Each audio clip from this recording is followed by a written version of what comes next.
Right breaking చూస్తున్నాం. రాజన్న సిరిసిల్ల జిల్లా కేంద్రంలో రాజకీయ సెగలు ఒకసారిగా రోడ్డెక్కాయి.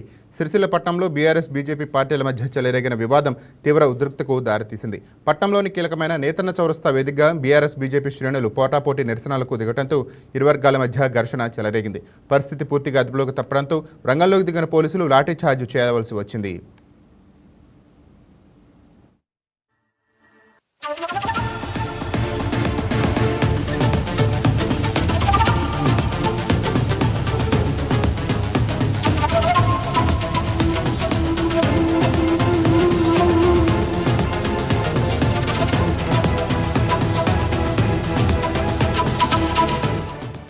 సిరిసిల్ల నేతన్న చౌరస్తా వద్దకు బీఆర్ఎస్ బీజేపీ కార్యకర్తలు భారీగా సంఖ్యలో చేరుకొని ధర్నాకు దిగారు. ఈ క్రమంలో ఇరు వర్గాలు ఒకరిపై ఒకరు ముట్టడి ప్రయత్నించడంతో తీవ్ర ఉద్రిక్తత నెలకొంది. బండి సంజయ్ డౌన్ డౌన్ అంటూ బీఆర్ఎస్ శ్రేణులు, కేటీఆర్ డౌన్ డౌన్ అంటూ బీజేపీ శ్రేణులు భారీ ఎత్తున నినాదాలు చేయడంతో చౌరస్తా దద్దరిల్లింది. ఈ వాగ్వాదం కాస్త ముదిరి పరస్పరం దాడులకు చేసుకునే స్థాయికి చేరింది.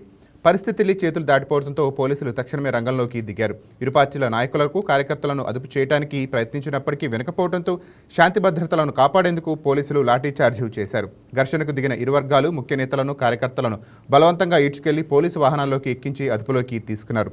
ప్రస్తుతం ఉద్రిక్తత కొనసాగుతుండటంతో నేతన్న చౌరస్తా వద్ద పోలీసులు భారీగా మోహరించారు.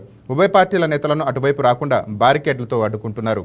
రెండు ప్రధాన పార్టీల ఆకస్మిక నిరసనలు, ఘర్షణల కారణంగా సిరిసిల్ల జిల్లా కేంద్రంలో ట్రాఫిక్ ఎక్కడికక్కడ నిలిచిపోయింది. కిలోమీటర్ల మేర వాహనాలు నిలిచిపోవడంతో వాహనదారులు, ప్రయాణికులు తీవ్ర ఇబ్బందులు ఎదుర్కొన్నారు. పోలీసులు రంగంలోకి దిగి ట్రాఫిక్ను క్లియర్ చేసేందుకు ముప్పుతిప్పలు పడుతున్నారు. ఈ ఘర్షణతో సిరిసిల్ల వ్యాప్తంగా పొలిటికల్ హీట్ ఒక్కసారిగా పెరిగింది.